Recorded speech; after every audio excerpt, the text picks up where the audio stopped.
Good day everyone, my dear brothers and sisters in Christ. Today is Thursday, December 21, 2023.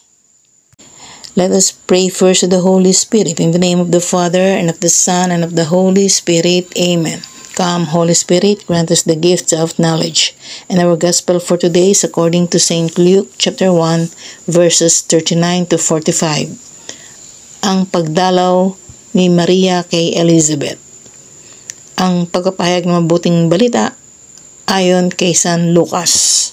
Hindi nagtagal at si Maria ay nagmamadaling pumunta sa isang bayan sa bulubundukin ng Huda. Pagdating sa bahay ni Zacarias, binati niya si Elizabeth. Nang marinig ni Elizabeth ang pagbati ni Maria, biglang gumalaw ang sanggol sa kanyang sinapupunan at siya ay napuspos ng Espiritu Santo. Napasigaw siya sa galak. Pinagpala ka sa mga babae at pinagpala rin ang dinadala mo sa iyong sinapupunan.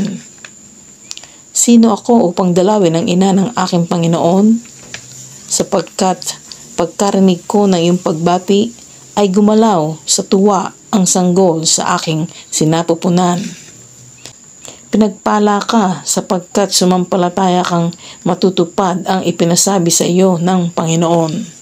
Ang mabuting balita ng Panginoon. Pinupuri ka namin, Panginoong Jesucristo. Let us pause for a while and let us pray. Lord, hear the prayers of your people.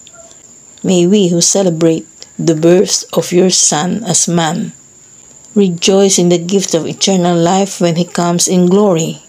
For he lives and reigns with you in the Holy Spirit, one God forever and ever. Amen. God bless us all. In the name of the Father, and of the Son, and of the Holy Spirit. Amen.